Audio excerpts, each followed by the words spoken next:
పారిశుద్ధ్య కార్మికులందరికీ కూడా మన గౌరవనీయులు కొమ్ము విజయభాస్కర్ గారు వారి కుటుంబ సభ్యులు నిత్యావసరాల సరుకుల పంపిణీతో పాటుగా బిందెలు కూడా అందరికీ కూడా పంపిణీ చేయడం నిజంగానే చాలా సంతోషించదగ్గ విషయం.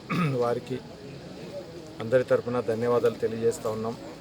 మరి ఈరోజు కరోనా నేపథ్యంలో పారిశుద్ధ్య కార్మికులు చేస్తున్నటువంటి సేవ, వాళ్ళు చేస్తున్నటువంటి పోరాటం నిజంగానే చాలా గొప్పది. మరి ఈరోజు వాళ్ళ ప్రాణాలు సైతం త్యాగం చేసి ఇంట్లో కూర్చున్న మనందరి కోసం వాళ్ళందరూ కూడా వీధుల్లో ఉండి ఈ కరోనాతో పోరాటం చేస్తూ ఉన్నారు. మరి ఈరోజు కదిరిని పట్టణం, ముఖ్యంగా ఇంత పెద్ద పట్టణం 1,00,000 పైచిలకు జనాభా ఉన్నప్పటికీ కూడా ఈరోజు మనందరం కూడా సేఫ్గా చాలా ధైర్యంగా ఉండగలుగుతున్నామంటే వాళ్ళు చేస్తున్నటువంటి సేవ వల్లనే.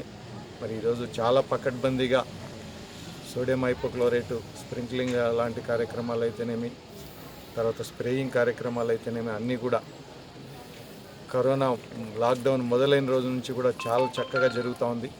సో ఎక్కడా కూడా మనకి ఈరోజు ఒక పాజిటివ్ కేసులు లేకుండా మనందరం ధైర్యంగా ఇళ్లలో కూర్చున్నాము అంటే అది వాళ్ళు చేస్తున్నటువంటి సేవ వల్లనే అని చెప్పి తెలియజేస్తూ, వారికి అందరూ కూడా అండగా నిలబడుతున్నారు, నిలబడాల్సిన అవసరం కూడా ఉంది.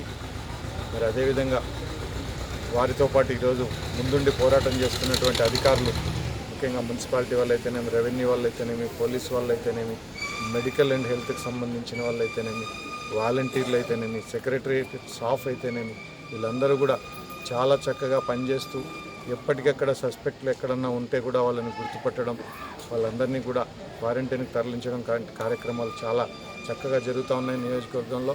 మరి నిన్న కొన్ని ఏదో పాజిటివ్ కేసులు వచ్చినాయని చెప్పి ఫేక్ న్యూస్లు చాలా అందరూ కూడా ట్రోల్ చేశారు.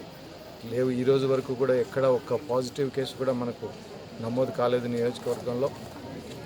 పైపెచ్చి మనం అందరికంటే కూడా ఎక్కువ టెస్టులు, దాదాపుగా 400 పైచిలకు టెస్టులు ఒక కదిరి నియోజకవర్గంలోనే టెస్టులు చేయడం జరిగింది. 400 టెస్టులు చేసిన తర్వాత కూడా మనకు ఒక్క కేసు కూడా ఇక్కడ పాజిటివ్ రాలేదు. ఎవరు కూడా ఇటువంటి వార్తలు నమ్మాల్సిన అవసరం లేదు. ఏదైనా వస్తే ఖచ్చితంగా కలెక్టర్ గారి ద్వారానే ప్రకటన వస్తుంది కాబట్టి ఫేక్ న్యూస్లన్నీ ఎవరు నమ్మాల్సిన అవసరం లేదు. ఎవరు కూడా ఎటువంటి కేసులు కూడా ఈరోజు వరకు కూడా మనకు నమోదు కాలేదు.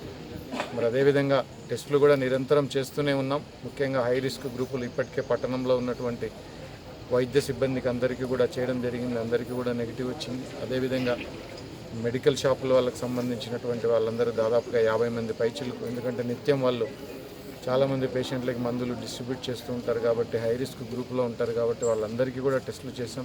సో వాళ్ళందరికీ కూడా నెగిటివ్ వచ్చినాయి. అదేవిధంగా కొంతమంది వ్యాపారస్తులు, ముఖ్యంగా ఈ కిరాణా సరుకులు ఇచ్చేవాళ్ళు అయితేనేమి, అదేవిధంగా కూరగాయల సరుకులు అమ్మేవాళ్ళు, పబ్లిక్తో ఎక్కువగా నిరంతరం ఎవరైతే పనిచేస్తూ ఉంటారో వాళ్ళందరికీ కూడా పరీక్షలు చేస్తూ ఉన్నాం. సో ఎవరికి కూడా ఎటువంటి ఇంతవరకు పాజిటివ్ అనేది రాలేదు. అదేవిధంగా ఈరోజు చాలామంది మనకు పక్క ఊర్ల నుంచి వచ్చే ప్రమాదం ఉంది కాబట్టి అందరూ కూడా మరీ చెప్తా ఉన్నాం. ప్రతిరోజు కూడా ఇదే విషయం చెప్తా ఉన్నాం. అధికారులకు కూడా ఇదే విధంగా తెలియజేస్తూ ఉన్నాం. ముఖ్యంగా రెడ్ జోన్ ప్రాంతాలైనటువంటి హిందూపూర్ కానీ, అనంతపూర్ కానీ, కర్నూలు కానీ, కడప జిల్లాకు సంబంధించిన ప్రాంతాల్లో నుంచి ఎవరు కూడా మన ప్రాంతానికి రాకుండా చూసుకోవాల్సిన బాధ్యత మనందరిపైన ఉంది. ఎవరు అటువంటి వాళ్ళు వచ్చినా కూడా ఎక్కడికెక్కడ చెక్ పోస్టులలో కట్టడి చేయడం, పొరపాటున వచ్చినా కూడా వెంటనే అధికారుల దృష్టికి తీసుకుపోతే వాళ్ళందరినీ కూడా క్వారంటైన్కి తరలించడం జరుగుతుంది. ఇప్పటికే హిందూపూర్, కర్నూలు, అనంతపూర్ లాంటి ప్రాంతాల నుండి వచ్చిన దాదాపుగా 30 మంది పైచిలకు క్వారంటైన్లో పెట్టడం జరిగింది. సో అదేవిధంగా ఎవరైనా వచ్చినా కూడా వెంటనే క్వారంటైన్లో పెట్టడం జరుగుతుంది కాబట్టి అధికారుల దృష్టికి తీసుకుపోవాలని కోరుతా ఉన్నాం.